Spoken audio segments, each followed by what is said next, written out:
so nice to see you on this very cold morning. A big Trinity welcome, I think, to Rhodri Glyn Thomas and Jonathan Edwards, who've given us some time after their very busy schedule to come and speak to you. As you know, in this course we've looked at the policy-making process in relation to social policy and welfare, and I don't know how many of you last night saw the programme that John Humphreys did on the BBC about welfare.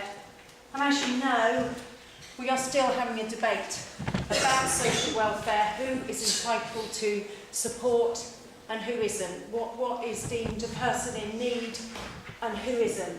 So that debate is still happening, so I think it's really apposite that we actually have some decision makers here who are involved in that debate too.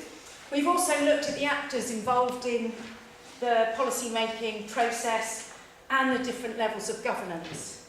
So we've had a chance to compare and contrast UK-wide policy, their responses to disadvantage and social exclusion, and we've had a chance and beginning to look more thoroughly at the Welsh Government's response to social exclusion.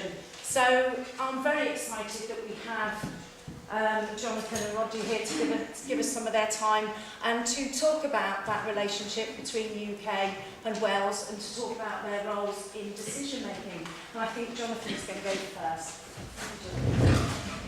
Wel, bore da, diolch yn fawr iawn am y gwahoddiad i dod yn y tryndod. Cyntaf wedi bod yma. Good morning and many thanks for the invite to the Trinity. First time I've ever done a lecture and definitely the first time I've visited the university when it's working. I represent Carmarthen East and Geneva, so the other side of the Towy River is my patch in Westminster, or as I call it, the Imperial Parliament of the British state. And I'm a Plaid Cymru member, one of only 3 Plaid Cymru members in London out of 650, so it can be sometimes a bit of a lonely place. But we work in a group with the SNP, who have got 7 members, and Caroline Lucas, who's the Green member, so there's 10 of us. So technically speaking, we could form the next UK government if the Greens wipe out the other parties in England. And I've told Caroline that I want to be Foreign Minister if they manage to pull it off. But essentially, we're living, of course, in a devolved situation here in Wales, where we now have a Welsh government, and that's called a Welsh government rather than a Welsh Assembly government. And of course, we have our own legislature, National Assembly. And under the terms of the 2006 Government of Wales Act, the Assembly is responsible for 20 fields of policy. Everything apart from that remains a matter for Westminster, which is the areas that I cover. And namely, there's obviously, we've got a sort of a disjointed structure across the British state. Scotland have far more fields of power. Northern Ireland have far more fields of power than us. Jersey, Guernsey, Delaware, they have more powers than Wales.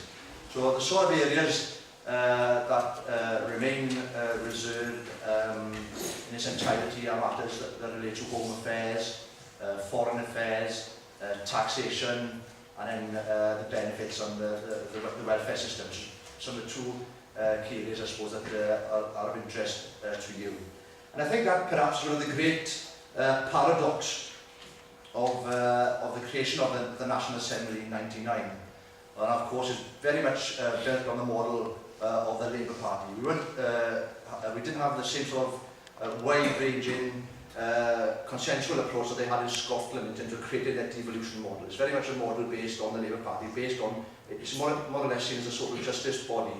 Yet the 2 key fields of power that influence the social justice agenda remain reserved. And for Rhodri and myself as Plaid Cymru members, we see intertwining the social justice agenda and the constitutional advancement of Wales as interlinked and interdependent, and that's why we're fighting for the devolution of all of these powers. One thing we can be sure of is that the constitutional arrangements within the British state are changing rapidly. Last March, you remember that we had the referendum in Wales, and essentially what that referendum was around in technical terms was Part 4 of the 2006 Government of Wales Act.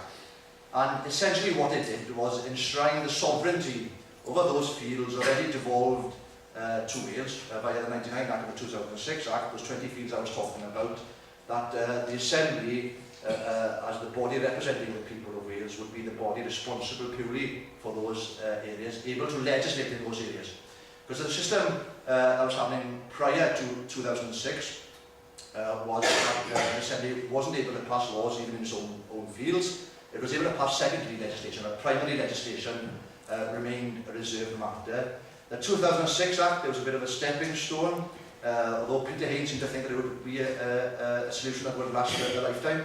It lasted 2 years.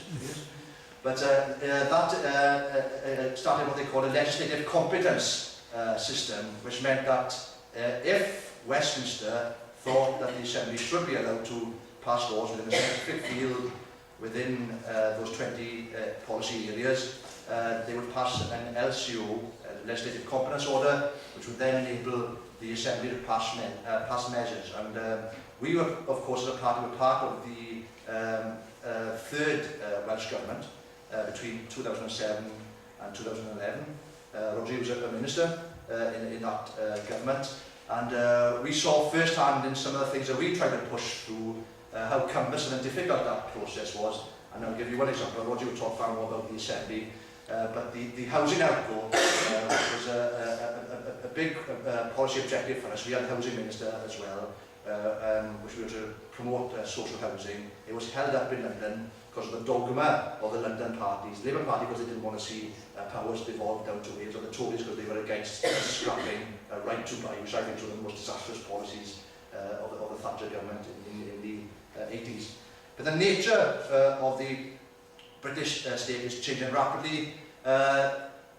Firstly, as a result of the strength of that referendum vote, well over 2/3 of the people of Wales voting in favour. And I've got to tell you, I went down to London the week after the referendum, and the best week of my life, because the long faces of the Labour and Tory MPs, because they were in a state of shell shock, because they thought we were going to lose the referendum. And I have to be honest, I was quite, never been so nervous about anything in my time, the week leading up to that referendum. Far more nervous than I am come normal elections because of the implications for our aims as a party. But it was an incredible feeling watching those first two results. I remember the 97 referendums where Rhodri remembers equally as well. I was a student in Aberystwyth at the time, about to start my postgraduate degree, full of hope. I'd been out for the evening as you do when you're a student, and we were watching the results coming in, and it came down to that nail biter in Carmarthenshire. Brad Ryden was the chief executive at the time, and he couldn't speak Welsh. So he announced the results in Welsh first, and there was this huge state of confusion. Well, nothing could have been different from the truth this March. You know, the result was never in doubt following those first few counties to declare, Blaenau, Gwent and Derbyshire, if I remember correctly, which everybody thought, or would have presumed would have been ready to force overwhelming majorities, and the referendum was won before the started. My photo in the office is from the Carmarthenshire account, where you see all the yes votes ranging across the table, and then the no votes on something the size of that chair, which was especially gratifying for us on the campaign we led in Carmarthenshire. But also, of course, events in Scotland, and the earthquake there in the Scottish parliamentary elections, with the SNP winning 55 of the 73 seats in Scotland, forming an overall majority in a system that's been generated to stop overall majorities. We have a similar sort of system in Wales. There's never been a majority government in Wales since devolution. SNP, an incredible result. And now there will be a referendum for Scottish independence in the next 3 to 4 years. And I think they're going to win it. I've got to be perfectly honest with you. They are already well ahead. They've got a substantial war chest. Alex Salmon and his team are extremely clever politicians. And the unionist parties in Scotland haven't got anybody anywhere near of his stature to take him on, which means that it'll have to be Mr Cameron to lead the Law campaign, and that is the best possible narrative for the Yes campaign there. The key thing to remember with that referendum, of course, and there are huge implications for Wales in this, it'll be a multi-option referendum. The second option would be an independence question, and then a question on what is called devolution max. And that would mean the devolution of every policy field to Scotland, apart from defence and foreign affairs. And when you then contrast that with the constitutional settlement we have, even following the last referendum, we would be a country mile behind, and it will have huge implications for us. Not to mean that the process in Wales has started. Already, following that referendum, probably as a result of the weight of that yes vote, we're already starting what is called the Silk Commission, following on what happened in Scotland with the Coleman Commission. And that is it's been broken down into 2 phases.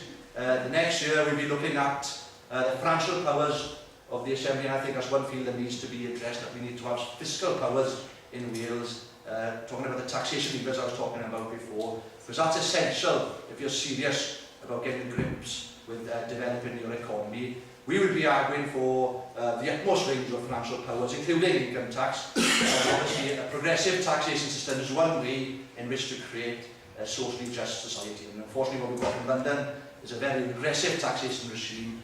And if we have those powers in Wales, we'd have a different approach, hopefully.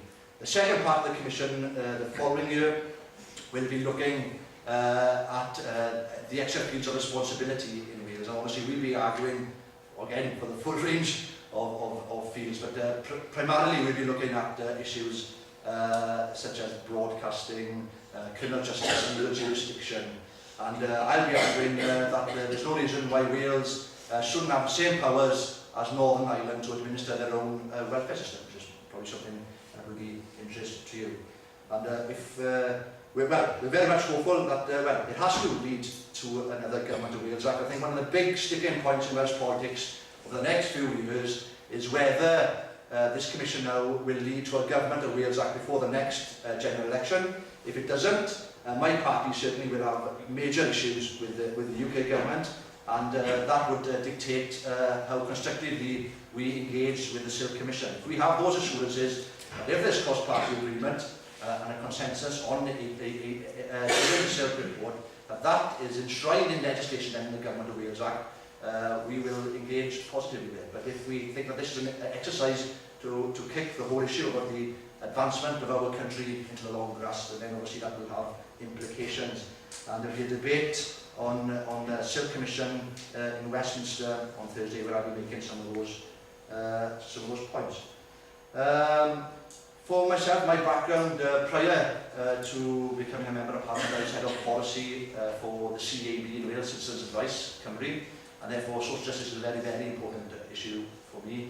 My maiden speech was on the issue of fuel poverty, which is a massive issue for us in Carmarthenshire, Rhodri and myself, dealing with numbers of people unable to pay for heating or homes. And it's magnified in our communities, of course, because we're off the gas grid, which means that people are having to use domestic heating oil or LPG, and that means upfront payments. And I just moved house from where I was on the gas grid to a house now where I'm dependent on oil, and it's watered my eyes how much it's cost me upfront to pay to fill my tank, nearly £1,000.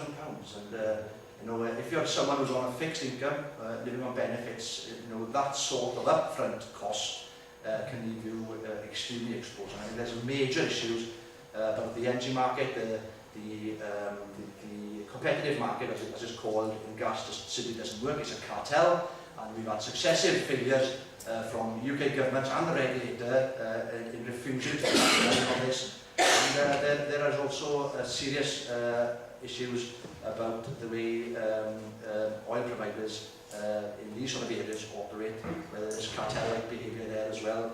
And I'm afraid that you know, we've had an OFT report published last month and little action. So this is a very, very important political issue, and it's something we need to address. As far as Rhodri and myself are concerned, Wales is a net exporter of electricity. We generate twice the electricity that we use, which we just goes into the national grid and transfers to the rest of the British state. Yet we have the highest energy prices in the UK and the highest levels of energy poverty. So the devolution of energy policy for us, starting off with the planning or the planning process in terms of energy generating stations is a major issue for us. So it's not about national pride getting control over national resources. We actually want to do something more and drag out people out of the mire of poverty that they find themselves in at the moment. I had a debate in Parliament on this a few weeks ago. At the moment, the Welsh Government, via our local planning authorities, only has control for generating stations below 15 megawatts. An arbitrary threshold in Scotland. These issues are devolved, and that should also apply to Wales.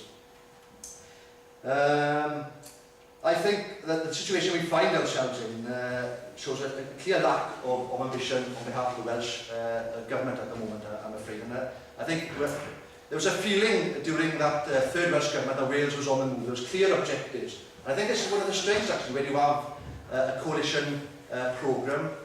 It's a big contrast to what's happening in London at the moment. The One Wales agreement that was signed between Plaid Cymru and Labour was a torturous process. It was about 6-7 weeks of negotiations, if I remember correctly, Rhodri, both of us in the middle of it.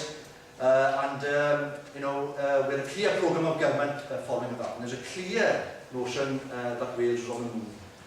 Unfortunately now we're in a situation where it's a single party control, a minority government, only 30 of the seats, which means it's very difficult for them to get their business through. But Welsh politics in that context has again fallen back into this situation where the internal politics of the Labour Party between their two warring factions, there's a unionist faction and a strong nationalist faction, and they're fighting all the time. And in that situation, the Welsh Government finds itself in a state of paralysis, and there's been a dearth of lack of ambition, I feel, from the Welsh Government at the moment. Their response to the Silk Commission is deeply disappointing, and I'll be running some major stories next week in lead up to the debate, challenging the Labour Party, because at the moment I think they're the most anti-devolution party of the three unionist parties. And I think the challenge for the Labour Party is that the UK political system is always going to be right-wing. I know we're going to have questions about some of the footsie developments this morning, and obviously it's something I've been working quite hard on. But the reason why the UK political system is so right-wing is that we're locked in this electoral system called first past the post, which means that the British general election is decided on a few swing seats, 100 swing seats down there in the south of England, middle England, where predominantly middle-class communities, which means that the three political parties have to generate their political programmes for those swing seats. And it means that our politics is extremely right-wing. And my challenge to my colleagues in the Labour Party always is, give up, because even when you're in power in London, you follow a Tory-like agenda. Let's build our democracy in Wales and build the better future that our people deserve. I'm going to talk a bit now about political participation. And obviously one big issue for politicians is that turnouts are falling in elections. And I think the key reason for that is that the ideological debate that's existed in politics at the UK level has disappeared. There's a wafer-thin differences now between the three London unionist parties. In Wales, there's of course a different dynamic. There's the left-right dynamic, and politics in Wales tends to be more to the left. Even the Labour Party in Wales is more left-wing in the Assembly than it is in London. Even the Tories are probably more left-wing in Wales than they are in London, apart from a few notable exceptions, and perhaps the new leader might be changing the direction down in Cardiff. But the real dynamic, I think, in politics at the moment is not the left-right split anymore. I think that's gone, especially at the UK level. It's the dynamic between unionism and nationalism, and clearly we're firmly in one camp. I think maybe the Labour Party trying to work out where they are, and the Tories are on the other end. But turnouts in Carmarthen East and Dunedin tend to be quite high, higher than always one of the highest in Wales. And I think the main reason for that is a close contest in the seat, prior to the last few elections, where we seem to have done much better. But definitely in 1999, 2001, the highest turnouts in the national election in 1999, and probably Adam Price, when he won that seat in 2001 for Plaid Cymru, one of the highest turnouts in the UK, one of only 8 seats that the Labour Party lost across the UK in that election. So I think if people feel that there's no difference between the parties, you know, what difference is the vote going to make? And also I think the first past the post system also knocks down participation, because if you're living in a seat where, say now, you've got a 20,000 majority, well, why are you going to bother?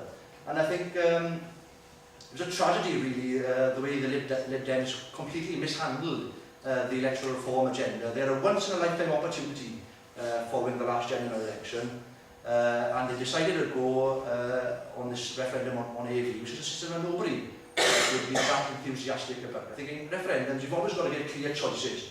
They should have gone for something, I guess, to use people like us, so they'd be probably more motivated to campaign harder for. Tactically, of course, at the time, there were two options when, following the general election in 2010. The deal they'd done with the Tories, which led to the coalition at the moment. But there was an opportunity, I think, if goodwill would have been across the Labour Party and Lib Dems, to form a progressive coalition, as it was called at the time. And clearly, ourselves and the SNP and the Greens would have been interested in a confidence and supply arrangement whereby we would support them at budget or any votes of no confidence to keep that government afloat. And I think if the Lib Dems had played it correctly, they could have got SDV in without a referendum in that, and then had a the election following that, which would radically alter the whole dynamics of UK politics. Unfortunately, we got once in a century opportunity to disappear, and we're going to be stuck with this very right-wing politics in London for a very long time. I think in terms of one of the great successes of devolution is people feel much closer to the Assembly, and I can feel that. I think people are much warmer to Rhodri than they are to myself. But I think it's been an incredible project, if you look at where we started in '99 to the referendum, the last referendum. And I think the strength of that vote in March showed that people feel very warmly towards the Assembly and very much see our future as a country within our own democratic forums and wheels. And for me, the sooner that happens, the better, because then I won't have to go to London and I'll be able to come home and spend more time with my family. And even little things like the architecture of Parliament in Westminster and Parliament in Cardiff. And Adrian Bevan used to talk a lot about this. You're a Welsh working class boy from the South Wales Valleys, like I am, like he was. We go down to that palace in Westminster and you walk into the rooms, the ceilings are large, big windows, and you feel that small. You feel like a midget. And the whole point of that architecture is to compress you as an individual. And what you find with many people who have followed in an alien's path is that they lose their accent very quickly and then lose all sense of political radicalism. Now, it's very difficult to talk against, there's a huge consensus in Westminster, I was talking to all the parties seem to stand and talk for the same things. And often when I speak, I sound like a complete nutcase. It actually means that I'm on the Today programme and I'm trying to calm it down because I'm actually saying something different. But it's a very strange place, and if you haven't got confidence, you'll find yourself just being compressed and moulded into a typical Westminster Member of Parliament. So I've got a sort of safety net, and I start every contribution with the word diolch. So I go, diolch, Mr. Speaker, when he calls me to speak, when I manage to catch his eye. And there's two reasons for that. Firstly, it's a clear act of defiance, because you're only allowed to speak English and Norman French in the Westminster Parliament. So actually speaking Welsh is against the rules, and I get it on Hansard, which is equally important. But it also reminds me why I've been sent down there. And I haven't been sent down to London to become part of the establishment. I've been sent down there to represent my communities, and that's something that I will hold very dear in my heart for as long as the people of Carmarthen East have any faith in me. It's a very strange career, politics, isn't it? You work incredibly long hours, well over 100 hours a week. And the average working week for me would begin on a Monday morning. I'd have to get an early train down to London. And that's very difficult in itself, if you're travelling back and forth every week. the Commons votes, you know, it's like Hogwarts, the Commons. You know, you walk in there, and men in tights open doors for you. And I've got to tell you, it's taken me quite a while to get used to it. Like if you go to a public school, you know, you feel right at home there, but for me it's been a very strange experience. And certainly when I've been home for a few weeks, when I go back there, I have to sort of pinch myself that this is actual reality. It's a very strange working place. You know, we don't vote till 10 o'clock in the night. Although my esteemed leader and colleague Elvin Floyd tells me that when he was my age and elected to the House, they used to have all-night votes. And as he was the youngest member of the Plaid Cymru team at the time, all the other ones would disappear to their flats, try and get a few hours sleep, and he'd be there waiting, trying to work out when the votes were, having a phone and wake them up to come in to vote. So it's a very strange working conditions. And there are only 2 occasions where there are no time limits on debates. It has to do with finance debates and anything to do with the Constitution. And there have been a few occasions where there are all-night voting. It's very, very strange. Tuesday, the committees in the morning. I'm a member of the Welsh Affairs Select Committee, which meets about between 10 and 12. And then very late votes on Tuesday night again. Wednesday is an earlier start in the main chamber. We finish early on Wednesday, about 7 o'clock votes. And then Thursday, with a bit of luck, I can get home in the afternoon, but mostly you're catching a train late back on a Thursday, you're riding home in Leith about 8 o'clock and then driving back. And then Friday, the dual role of a modern politician is, of course, you're working in your institutions, and then the key work for us is the work we do in the communities then on the Fridays and the Saturdays. And Rhodri and myself share an office and staff, an excellent team of people, where we have 2 full-time offices because it's such a large constituency which ranges from Newcastle Emlyn in the Tywey Valley down to Amford in the Arm Valley. We've got 2 offices in both those locations, and obviously we spend our time there dealing with constituent problems. I cover 6 portfolios in Westminster, and I always have difficulty remembering them all. I cover Treasury, Transport, Business and Skills, Communities and Local Government, Women and Equality, and Culture, Media and Sports, including the Olympics. So I find myself extremely busy, but there's a plus and a minus to that, obviously. My speaking hits are very high in Westminster because whenever I speak, I'm a front bench spokesperson, so I'm more or less guaranteed to be called to speak. Whereas the other parties on the back benches have to compete against each other. It's very difficult for them to get called to speak. I'm more or less guaranteed to be called to speak if I want to say something. You know, the negative, of course, then you're always spending a lot of time doing bench duty in the chamber.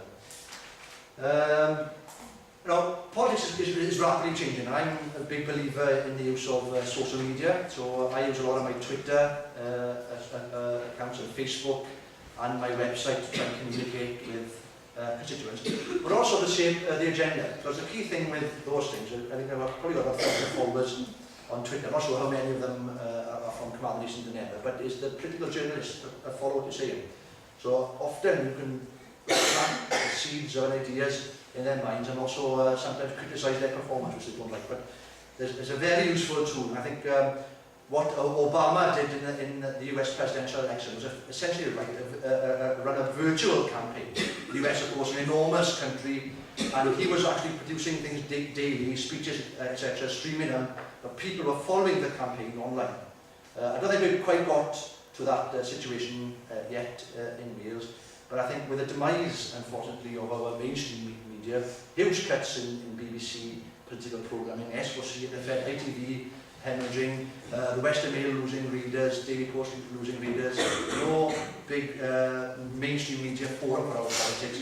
Social media is going to have to play a more prominent part.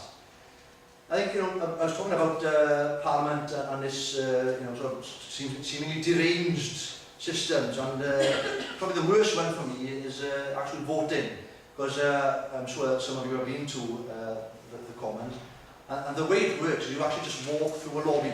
That's how it works, that's how you vote. I think it's really been designed for very drunk people, because if you're in the big parties, the whips will stand on the door, just grab you through a proper door. In our case, we're trying to work out what we're actually voting on half the time.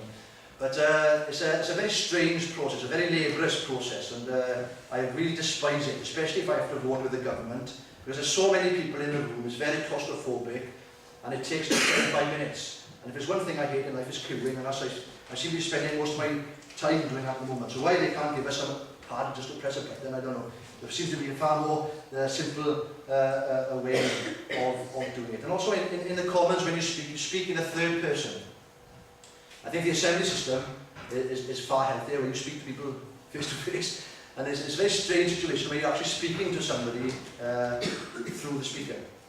So, for instance, I was asking a question yesterday on the statement on developments in Europe, and I think it went something like this. Dear Mr. Speaker, does he think, I was referring to George Osborne, does he think that the 50% haircut of Greek sovereign debt will be sufficient, and will holders of Italian debt have to visit the barbers? And there was quite a funny joke in Parliament. The Chancellor did not want to answer the question about Italy, because obviously if he had been said something on the record there, he could have sent the speculators in the markets into overdrive.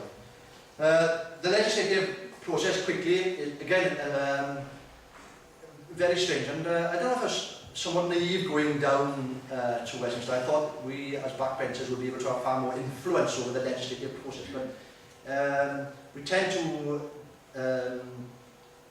influence various laws through the media more than actually in the chamber. But essentially you have a green paper leading to a white paper, both those being consulted on. Then there'll be a second reading in Parliament, which is a one-day debate. And I quite enjoy these debates because they're quite short and you're able to get your points across. Then they'll get sent to committee. Now I do my best to avoid these forums. These can last for months. My colleagues will have far more keen on these processes. But you can have, I suppose, significant changes in that forum. It returns then to the Commons for remaining stages and then a third reading. And the third reading is basically an hour-long debate. And it can be very, very frustrating. You know, during the second reading, you don't put down amendments, you just give general views.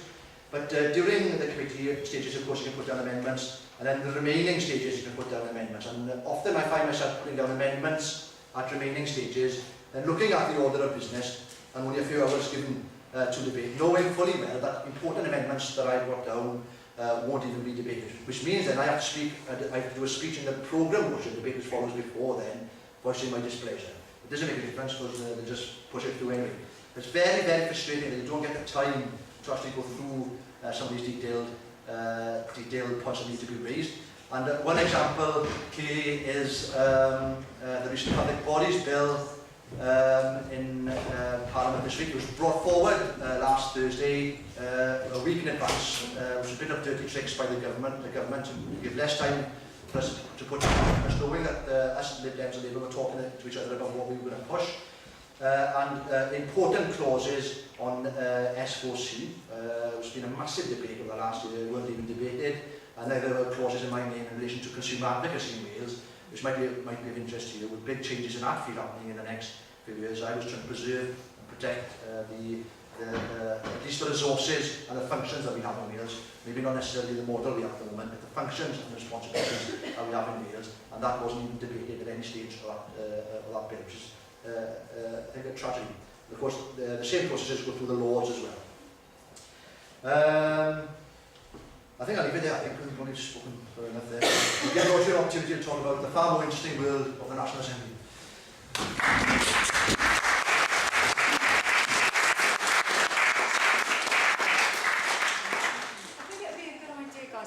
You've got lots of questions. Do you want to at the end so that we can get both perspectives? I also think my students are really shocked because this is the quietest I've ever been, I think, isn't it? So, yes, please. Sorry?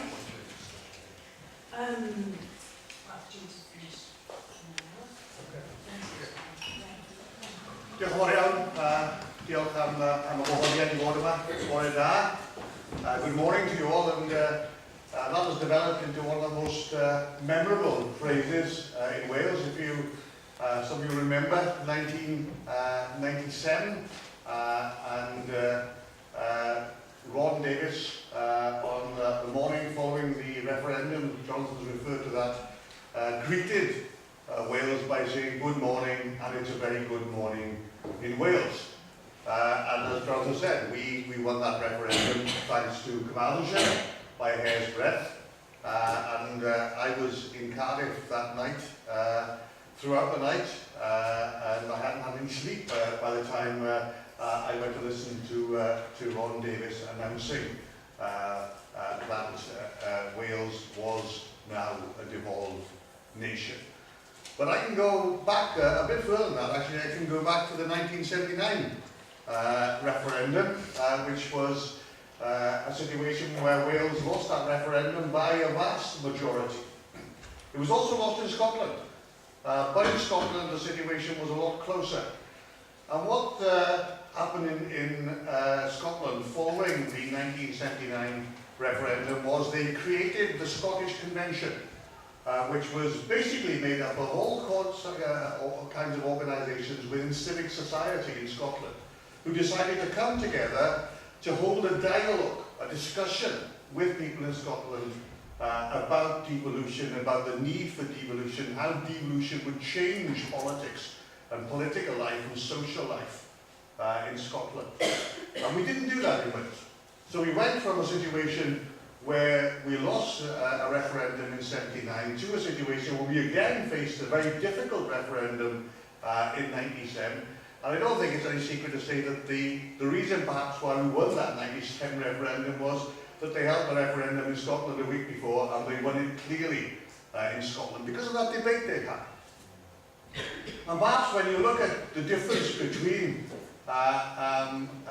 what they call in Scotland devolution and we call in Wales devolution, of course devolution rhymes with revolution and devolution rhymes with evolution.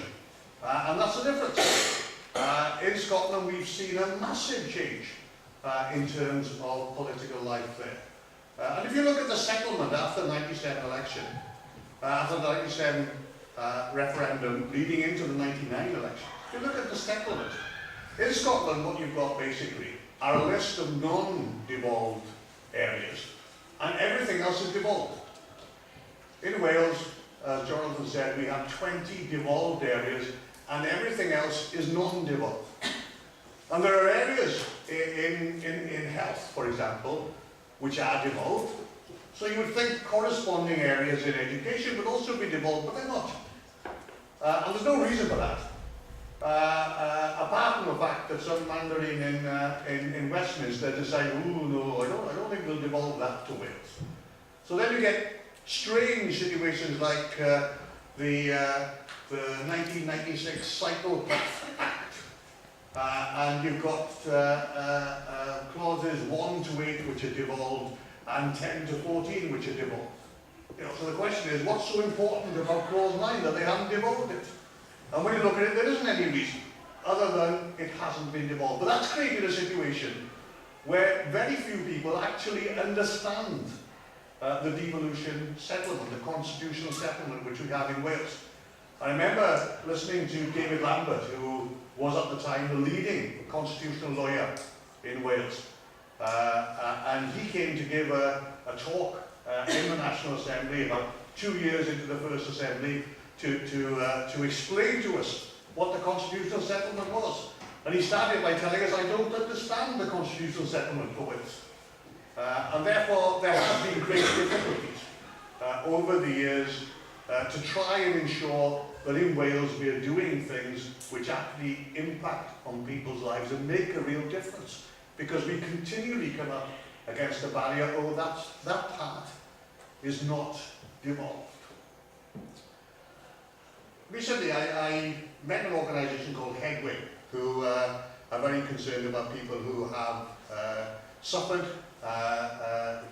brain damage after accidents. And one of the things they wanted to do was to create a measure which would ensure that all school children wore helmets when they cycled to school or when they cycled at any time.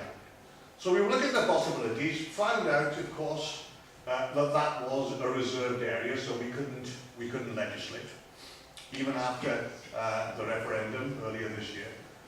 So we then looked at safe routes to schools. So I thought, Safe Routes to Schools, that's an initiative by the Welsh Government. Surely we could do it in terms of Safe Routes to Schools and create legislation which means that children cycling schools have to wear helmets. But no, we couldn't even do it there. And that's the kind of problems which we face in terms of the National Assembly for Wales. In terms of my own role there, I'm responsible for communities, transport, and Europe, which is quite a large field in terms of responsibility. I'm also one of the commissioners. We have a system in the Assembly where you have the Welsh Government. Every election you elect 60 members, and the 60 members then elect a Welsh Government, which is normally made up of the largest party, and over the past 12 years we've seen 2 coalition governments, we've seen a minority government, and we now have a government which has no majority. It's not quite a minority government because the government has 30 members and the opposition parties between them have 30 members, but it has no overall majority. And the Welsh Government obviously is responsible for creating Welsh legislation.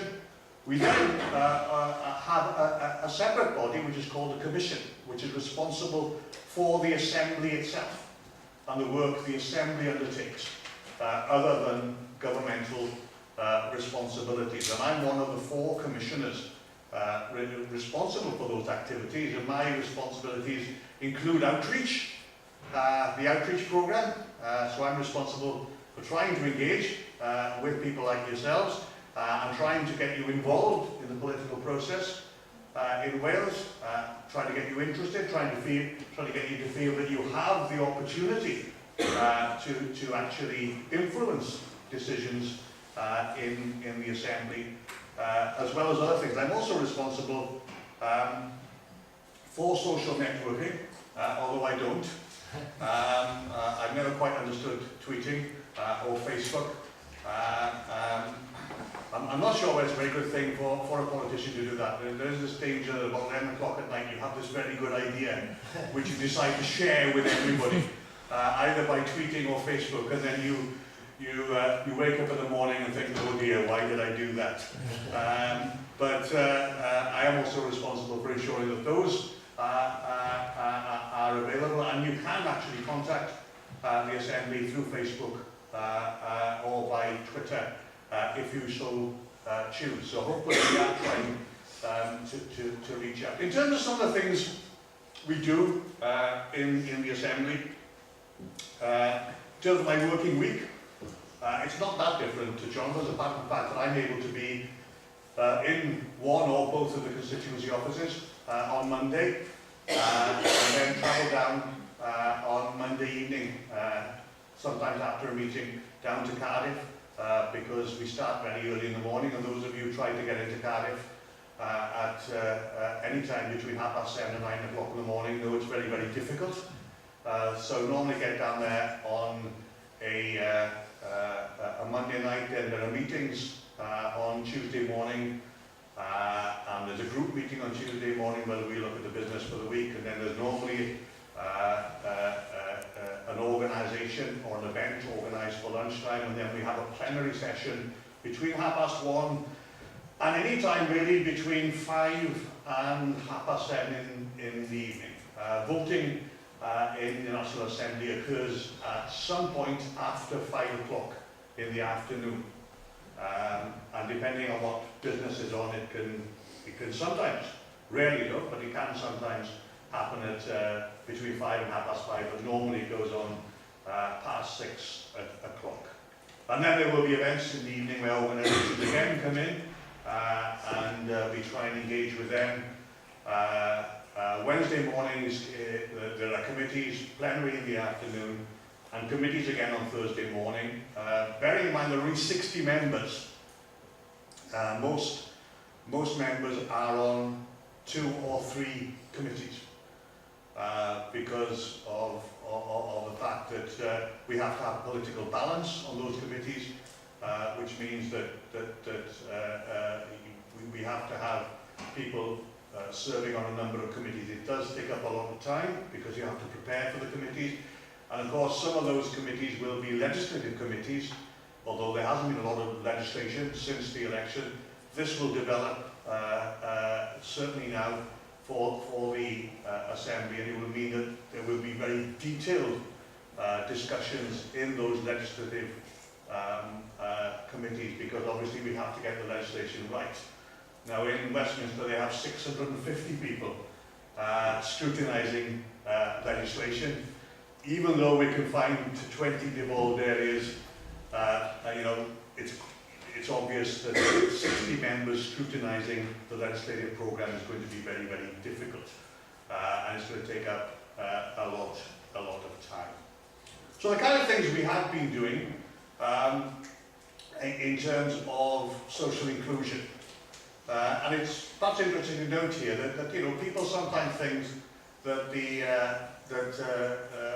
social exclusion problems in terms of deprivation and poverty are problems which exist in the inner cities, in Newport, Cardiff and Swansea, and in areas like Wrexham in North Wales. Well, if you look at the indicators, the 2008 Index of Multiple Deprivation said that some of the poorest areas in Wales were actually in West Wales, where we are now.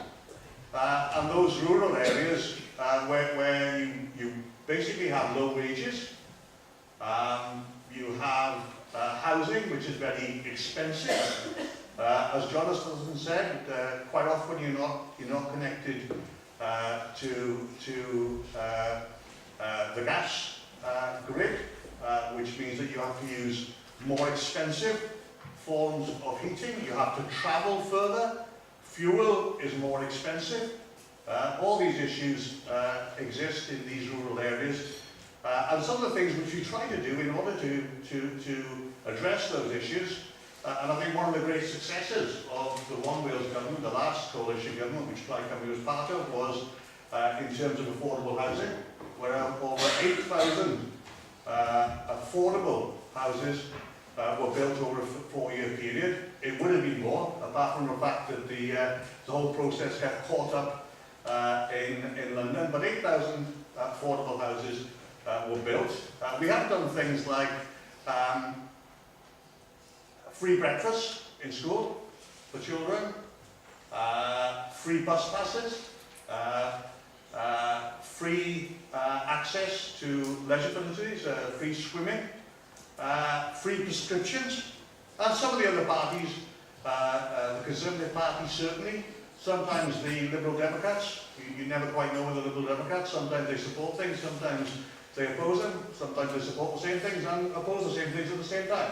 But some of them have been quite critical of things like free prescriptions and free bus passes. But it does make a difference to a lot of people's lives.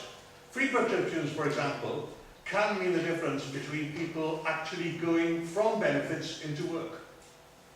Because if you live in a family where people need prescriptions, the cost of prescriptions could be prohibitive in terms of deciding whether you're going into work or remaining on benefits. For older people, free bus passes have meant that they can actually have mobility. You know, people on pensions will have to decide, can they afford to take a journey or not. The fact that they had the free bus passes meant that they were mobile, they were able to take up those opportunities. In the same way, free swimming, obviously, it's something which is good in terms of exercise, good for young people and older people as well. We have tried to address the issue of child poverty.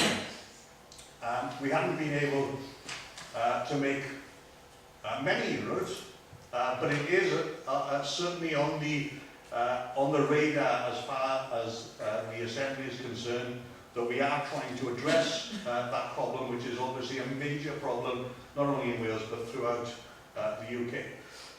One of the problems we have in Wales, obviously, is that the kind of economic levers which make a real difference in these areas remain in Westminster. The whole benefit system remains in Westminster. We're now facing a situation where there's going to be a radical change in the benefits system, and both Jonathan and I are getting a lot of our constituents coming to see us, certainly those people who are on disability benefit, whose lives are going to be changed radically. Some of the benefits which have allowed them to engage in society, engage in work as well, those are going to disappear under the reforms which the Conservative Lib Dem coalition in London are going to introduce. So there are major changes there facing us. And as an Assembly member, there's very little I can do about that. And as a backbench Plaid Cymru member in Westminster, there's very little Jonathan can do, because the coalition have the majority and they can push these changes through. But they will have an effect on lives in Wales. So the Assembly allows you to have access, obviously, hopefully with politicians and with the political process in Wales. Hopefully with the last referendum, there was engagement with society in Wales. There was a dialogue. We could argue it was limited. I don't know how many of you felt that you were engaged in that process leading up to the referendum in March, but certainly in terms of the yes vote, there was an attempt to do that, and maybe for the first time in Wales we were beginning to engage with the people of Wales about the importance of devolution and the way in which people can actually engage in that process. But what can be done in the Assembly is limited. I referred to Ron Davies and that momentous day in 1997. The other thing Ron Davies said at that time was that devolution was a process rather than an event. And we've seen that over the last 12 years. Changes have happened, and that will continue to happen. And we'll see more and more powers actually being devolved to Wales. The other thing which I do as well is, and I'm a member of the Committee of Regions in Europe. One of the things I've been doing over the last 6 months is I've been on the ad hoc committee which was set up by the Committee of Regions to look at the European budget. And obviously there was a very, very important negotiation the night before last, Wednesday night, when they were looking at the problems specifically in Greece. But there are similar problems in Italy, there are similar problems in Spain. We all know the problems in Ireland. There are similar problems in Portugal at the moment. And some people have been saying, well, now is a good time for the UK to retreat from Europe and to avoid the problems of the Eurozone. The fact of the matter is that well-rehearsed phrase, we're all in this together. Well, in terms of the economy of Europe, we are all in this together, because that's the major export market. And if we see these economies collapsing throughout Europe, that will have an effect on the UK, and it will have an effect on Wales. So one of the things we've been trying to do through the Committee of the Regions is to ensure that the benefits of Wales are defended within the European budget. And I've been doing quite a lot of work on CAP, the Common Agricultural Policy, and also the Cohesion Policy, which brings in a lot of money into West Wales and the industrial valleys of South Wales, and allows us to look at projects which can make a difference to people's lives. And that money, although there are criticisms of how effective it's been, the last round of structural funds, convergence funds, was started in 2008, and we're running for, no, 2007, and we'll run for 7 years until 2014, is £2.4 billion. Now, when you think that the budget of the Assembly is £15 billion, £2.4 billion is a lot of money. And we're talking about 100,000 participants in projects under convergence funding. We're talking about 3,500 new jobs created. We're talking about 1,000 new enterprises which have been set up under convergence. So that does make a difference. And our position within Europe is very important. It's important that the Assembly plays its full part through the Committee of the Regions in Europe. And one of the things which we used convergence funding for were the two economic schemes of PROACT and REACT, which were basically put in place to help people who were facing companies who were facing difficulties in the economic climate, which meant that they could keep staff on rather than getting rid of staff, when companies could continue although they were in financial difficulties. And that money has meant in this area in Carmarthenshire that we've been able to keep companies going through the recession. We've been able to keep people in work, and hopefully as we come out of the recession, then those companies and the skills which those people have will remain within this area. So those are some things I get involved in. Obviously, in Carmarthen East and in Ebor, we're fortunate in having both the Member of Parliament and the Assembly member from the same political party. It would be a little bit difficult. I had that experience for 2 years between 1999 and 2001 when the MP was from another political party, and that makes it difficult. But because of the nature of the relationship between Westminster and the National Assembly of Wales, it is very important that both the MP and the AM actually work together to try and ensure that we are able to face some of these very, very real difficulties in terms of social inclusion in our constituency. Felly, diolch yn fawr iawn I chi. Gobeithio bod ganddo chi cwestiynau. I hope you've got some questions. I hope we haven't bored you too much in the introduction. And I hope we've given you some sort of idea of how the system works.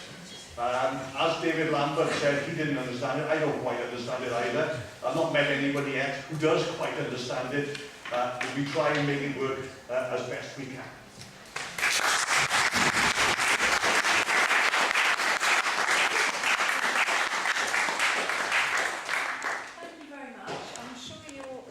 With questions, but I'm going to abuse my position and actually ask one first, if that's okay.